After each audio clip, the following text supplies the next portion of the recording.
राजा भैया का विजय उत्सव मनाया जा रहा है। पीछे जनता जनार्दन है, काफ़ी ज़्यादा उत्साह है। राजा भैया लोगों से मिल रहे हैं। हमारे साथ मौजूद हैं उनके समर्थक और साथ में जनसत्ता दल के राष्ट्रीय महासचिव और लगभग 30 साल से उनके साथ जो है कार्य करने वाले श्री कैलाशनाथ ओझा जी। बनी न बने देव तो करके दिखा दिया उन्होंने। उन्होंने बोला और ये तो पूरे प्रदेश में जो भी फॉलोअर्स थे उन्होंने किया और इनको हटाना था, इनको हटा दिया। पहले गठबंधन नहीं हुआ, तब गठबंधन की कोई बात ही नहीं है। हमारी जनसत्ता दल लोकतांत्रिक पार्टी सारे अपराधियों के खिलाफ है। हमारे खुद बयान देते हैं कि लोकतंत्र में कोई राजा नहीं है, वो बुजुर्ग हैं। आदरणीय राजा भैया उनका बहुत ही सम्मान करते हैं। दोस्तों नमस्कार, इस समय कुंडा बेटी में मौजूद हैं। 11 तारीख है, राजा भैया का विजय उत्सव मनाया जा रहा है। पीछे जनता जनार्दन है, काफ़ी ज़्यादा उत्साह है। राजा भैया लोगों से मिल रहे हैं, उनका अभिवादन स्वीकार कर रहे हैं। कल से लगातार हम आपको अपडेट करा रहे हैं। आप समझ सकते हैं, गला भी बैठ गया है मेरा। हमारे साथ मौजूद हैं उनके समर्थक और साथ में जनसत्ता दल के राष्ट्रीय महासचिव और लगभग 30 साल से उनके साथ जो है कार्य करने वाले श्री कैलाशनाथ ओझा जी। सर बहुत स्वागत है आपका। धन्यवाद सर। पहला बयान न बनी न बने देव राजा जी ने बोला था और वही चरितार्थ हो गया। तो करके दिखा दिया उन्होंने। उन्होंने बोला और ये तो पूरे प्रदेश में जो भी फॉलोअर्स थे उन्होंने किया और इनको हटाना था, इनको हटा दिया और हम बिल्कुल हटाया और खुलेआम हटाया।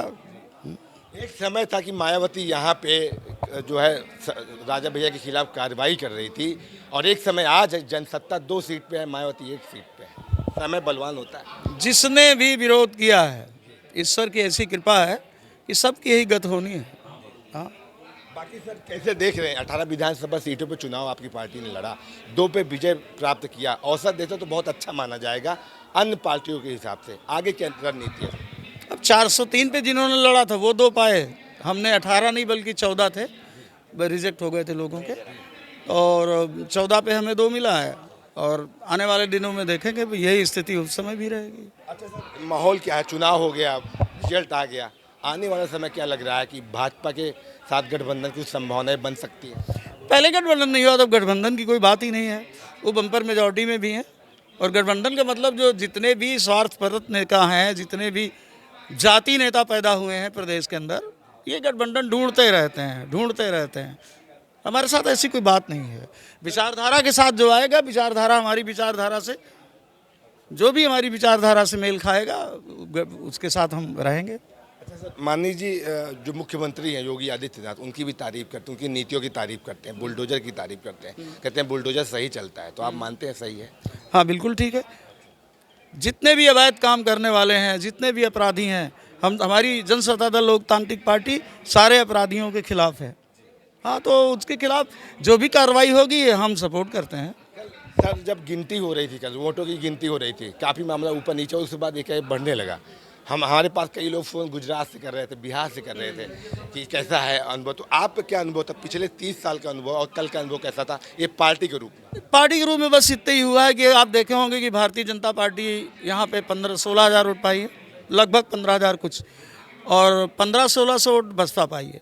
इन लोगों ने वोट डाइवर्ट किया है हमारे विपक्षी के लिए और मैं तो आरोप नहीं लगा रहा, सत्यता मैं प्रूफ के साथ कह सकता हूँ कि हमारे यहाँ का जो भाजपा कैंडिडेट था उसके पति शिव प्रकाश प्रसाद सेनानी तो सीधे कह रहे थे कि हमको वोट मत दो, हम तो हार रहे हैं, समाजवादी पार्टी को वोट दो। ऐसा उनके सांसद ने भी कहा है।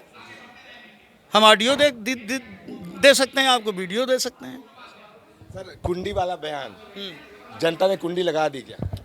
तो लगाई तो कुंडी, देखा तो आपने, जिसके ऊपर लगाई, यहाँ से लेके प्रदेश तक कुंडी जनता ने लगाया है। अब पता चल गया कि नहीं कौन राजा किस राजा की बात कर रहे थे? राजा हमारे खुद बयान देते हैं कि लोकतंत्र में कोई राजा नहीं है।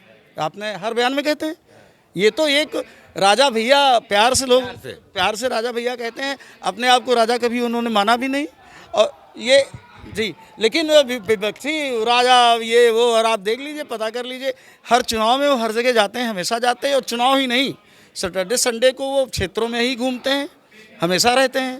ये प्रश्न मैं इसलिए कर रहा था, पट्टी में बोला था आगे कौन राजा किस राजा की बात कर रहे हैं, अब बता दिया कि हम कौन है।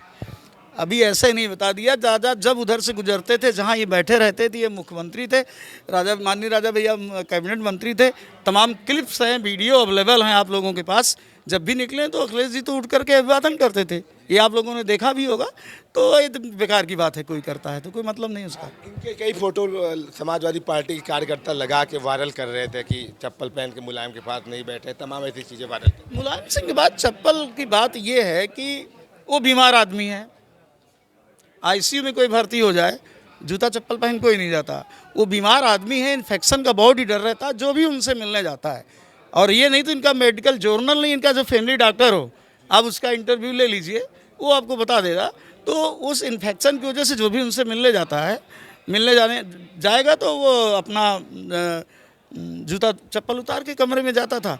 अच्छा चलिए हम मान लेते हैं उतार के गए, वो बुजुर्ग हैं, आदरणीय राजा भैया उनका बहुत ही सम्मान करते हैं, तो इससे तो इनको खुशी होनी चाहिए। लेकिन ये सड़क छाप लोग इनको एक तमीज़ भी नहीं है कि अगर किसी के बुजुर्ग का अगर आप सम्मान करो तो आप ट्रोल करते हैं, आप हंसी उड़ाते हैं, आप मजाक उड़ाते हैं। हम उनके साथ नहीं हैं, उनकी पार्टी में नहीं है और उनके साथ कभी रहना भी नहीं है, भविष्य में भी नहीं रहना है, लेकिन उनका सम्मान करते हैं। बुजुर्ग हैं, उनके जन्मदिन पे गए। और ये हमारे राजा ने भी बयान दिया है कि गए थे और अगले जन्मदिन में फिर भी जाएंगे। बहुत आभार सर, आपने इतना समय दिया जेटी न्यूज को, बहुत आभार। और लोगों से भी हम बात करेंगे, यहाँ समर्थकों की भी बात करेंगे। अभी साथ हमारे मौजूद थे जनसत्ता दल के राष्ट्रीय महासचिव श्री कैलाश नाथ ओझा जी, इनसे हम वार्तालाप कर रहे थे। चुनाव के बाद इन्होंने अपनी जो प्रतिक्रिया दे दी है कि राजा भैया हमेशा से यहाँ जीतते रहेंगे और आगे भी मुलायम सिंह यादव से मिलते रहेंगे। ऐसे में आपको अपडेट कराते रहेंगे। बहुत आभार।